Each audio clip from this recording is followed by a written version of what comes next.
እዛ ባንዴራ እምበር ኣብ ትገብራ ጠፊእካ ተዓዚቡ ስቕ ምባላ ይኽኣሎም ከዋኒ ይግባእ እዩ መሊሱ እቲ ኣብ ባህርያቱ ተመርኪሳ ብዝጠበቐቶ ስም ዝጽዋዕ ኣብሾ እወ ይግባእ እዩ ሃገርን ህዝብን እዮም ኣብ ዘይግብኦም ዘለዎ እምበር ንሳስ ሳሕቲ እውን እንተኾነ እቲ ዝግባእ ቦታ ከይጠዓመቶ ይተረፈትን እቶም መንእስያት ግን ከመይ ኣደንጊጾም ንለዎ መስለካ መን እዮም ዘደንቁጽኻ ኣብያ ኣለኻ ዘይበልዎስ ድሓናቱስ ካብቶም ኣብያ ኣለኻ ክሳብ ዝበሃሉ ዝጽበይ ይኮንኩን ምህላወይን ዘይምህላወይን ሕቶ ክሳብ ዝፈጥር ኣይጽበይኒ ህድእ ምባል ሓረየ ከዋኒ እሞ ንመንዳ ኢኻ ትድንግጸሉ ንባዕልኻ ተደንግጽ ኣብሾ ጉዳይ ሃገርዩ ኣብ ዝበሎ ነብሱ ካብ ሃገር ፈልዩ ምርኣይ ኣይኮነልን እዩ ዘረባ መታዕለልቶ ኸዓ ሕርቃኑ ክቐስቅሰሉ ጀሚሩ ምድንጋጽ ስዋ ሓቂኻ የደንግጼ ኣበይ እሞ ዝድንግጸለይ ረኺበ እምበር ንኣቶም ነዞም ስፖርተኛታት ግን ኣነ እኳ ድንግጸሎም ኣለኹ ከምዚ ኸማይ ከዓ ይሰኣኑ ንኾኑ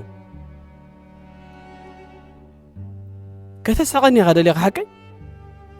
እንታይ ኮይኖም ኢልካ ደኣልካ ዝደንገጽካሎም ከ መሳኪን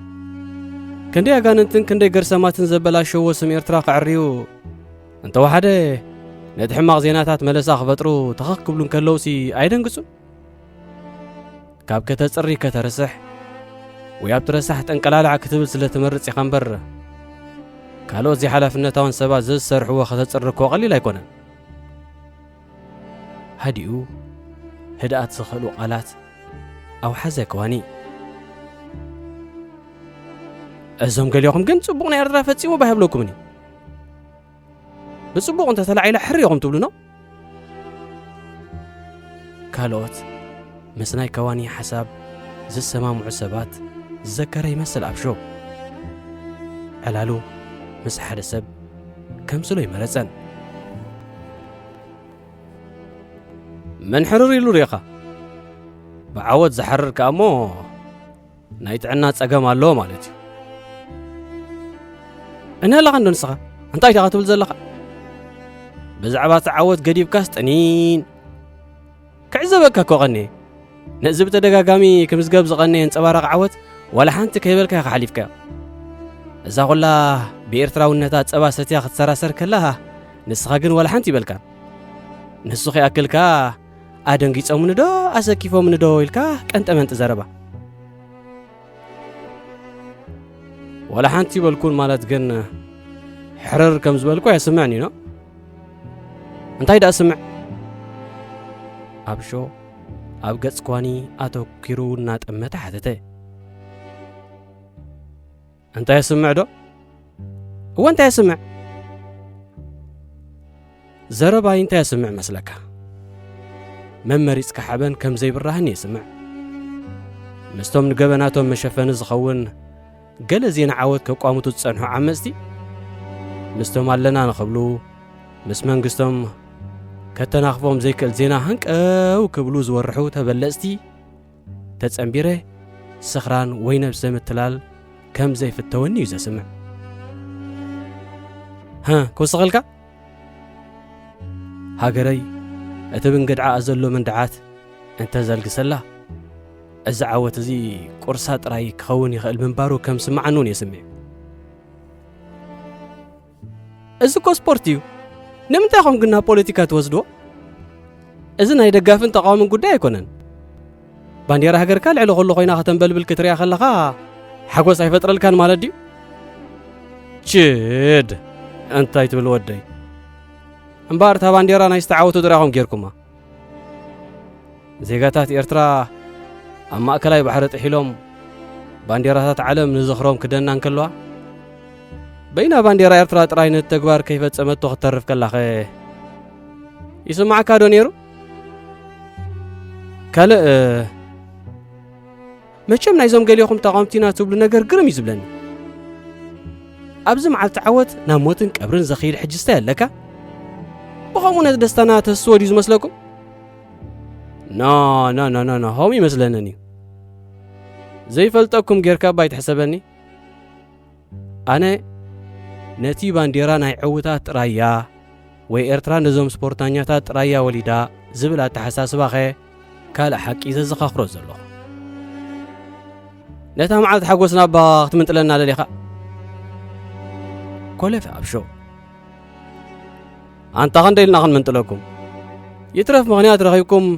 ምህዝ ኣቢልኩም እንዲኹም ዘየለ መዓልቲ ሓጎስ ትፈጥሩ ሕሉፍ ሓሊፍኩም ዋላ መዓልቲ ሓዘን እትዘልኩ ኢኹም ንዓባ ሓንሳ ኹድእ ኣነ ዝብል ዘለኹ እዞም ስፖርተኛታት ምስ ክንደይ መሰናኽል ተራጺሞም ራጾም አንጠብጢቦም ዝሓፈስዎ ዓወት መካሓሲ በደላትኩም ጌርኩም ኣይተራኽስዎ ክደግመልካ ኤርትራ ሃገር ዞም ዕውታት ጥራይ ኮነትን መንእሰይ ናዝሬት ወልዱ ክብረ ወሰን ሴራ ዝተዓወተትሉ መዓልቲ መንእሰይ ሲሃም ዓብዱ ድማ ኣብ ዘይፍለጥ ቤት ማእሰርቲ ኮይና መበል 25 ዓመት ልደታ ተሕልፍ ነይራ ንዓኻ ግን ዓወት ናዝሬት እምበር ስቓይ ሲሃም ጉዳይ ኤርትራ ኣይኮነን እሞ ኣጊድካ ኣይትተሓጐሱ ብዓወት ደቂ ሃገርኩም ኣይትተሓበኑ በለና እምበር ኣይበልኩን እታ ብዓወት ደቂ ኤርትራ እትሕበን ነብስኻ ጭንቂ ደቂ ኤርትራ እውን ከም ዝምልከታይ ዝነግረካ ዘለኹ እዛ ብዓወት ስፖርተኛታት ኣብ ተንብራ ጨኒቕካ ዘሎ ባንዴራ ነቶም ኣብ ፈቐዶ ማዓስከራት ስደተኛታት ጎረባብታ ሃገራት ሓሳሮም ዝርእዩ ዘለዉ ድፋጭኦም ሰትዩ ህይወቶም ስኡኑ ዘለዉ ዜጋታት እውን ከም ትምልከቶም ኣይትረሳዓዮ እየ ዝብለካ ዘለኹ ነቶም ካብ ሃገር ናብ ሃገር ክሰግሩ መፍቶ ነጋዶ ደቂ ሰብ ዝኾኑ ዘለዉ መንግስቲ ኣልቦ ዝኾኑ ደቂ ኤርትራ እውን ዋ እዛ ሒዝካያ ዘለኻ ባንዴራ ኮ ባንዴሮም እያ ፍጹም ዘይራኸብ ነገራት ኢኻ ከተራኸብ ትፍትን ዘለኻ ምሽ ዘይራኸብ የለን ከምኡ ኮይኑስ ኣነ ንስኻን እኳ ተራኺብና ኣለና ኣነ ኮ ከምቲ ንስኻ ትገልጸኒ ትፍትን ኣይኮንኩን ከመይ ድየ ዝገልጸካ ኣነ ከዋኒ ብግዲኡ ሓተተ ከምዚ ሓደ ብፍቕሪ መንግስቲ ኤርትራ ዓዊሩ ንጸገማት ኤርትራ ዘይርዳእ ጌርካ ከም ተሓስበኒ እኮ ፈለተ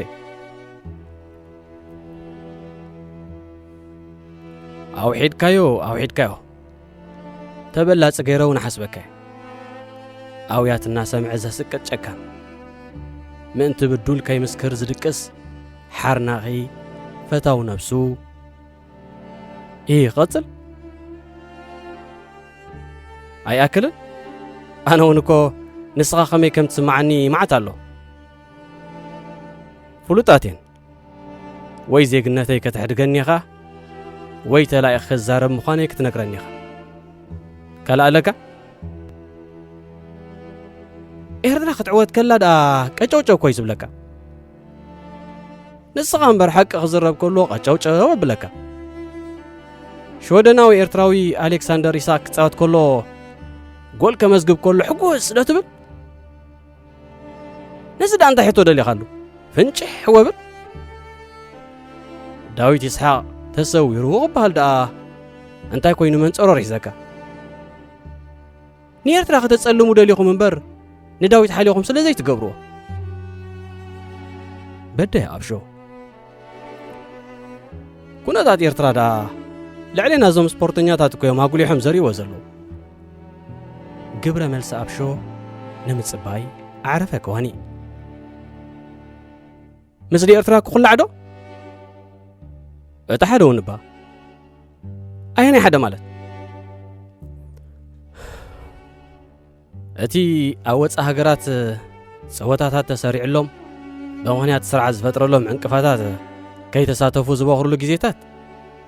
እቲ ስርዓት ከማልኦ ብዘይከኣለ መስፈርታት ዝዕንቀፍሉ እዋናት እዚታት ሞግደፎ ንሱ ርእሱ ዝኻለ ዓብ ትዕዝብቲ እንድዩ ነቲ ኩሉ ዕንቅፋታት ሰጊሮም ምስተዓወቱ እተን ናይ ወፃኢ መራኸቢ ብዙሃን ካብ ከመይ ዝኣመሰለት ሃገር ዝመፁ ምዃኖም ግርም ጌረን እየን ዝቐላልዖ بقدام حدا عركي على النيرسي بمغنيات عود بينام قرماي ميدياتات بلجوم كما يقرن نهلو كناتات إرترا كمزتا أنا قدون نسرعت كمزتا سهلون انتاي لن انتاي كبلا موت سبه وإيش نتفلطو خدق ملكا غدا نزوم سبورتانياتا زلن النقط جن نايب حكم حكان يقولون نعم بدنا غين بقوم حبانين جن كوغرعك هذا اللي يسأني حمش كي مسلكا بزعباتهم ممريسكم تحبانو ممريسكم تسيوني يخزارب سأني نساتهم جن نيرترا بغلت مدى يقالوا سلالو بغلت يخا كعوة نريا مالنا بتحدث عاويتهم سما بتصبق كم زلعلي قبر له بتخلق أبتخال عودتات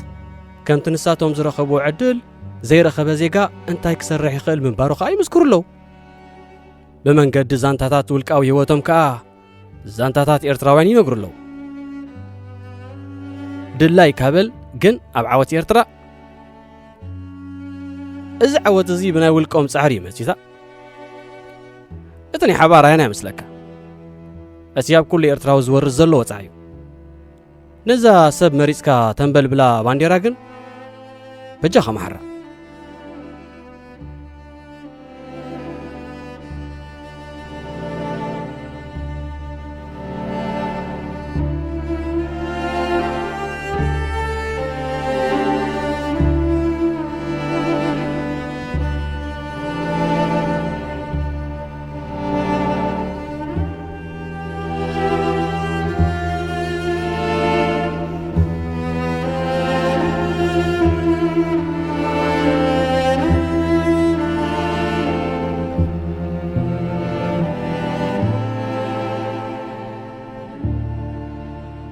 كابرا سمعتي ازيك تكتاتل وصنحكم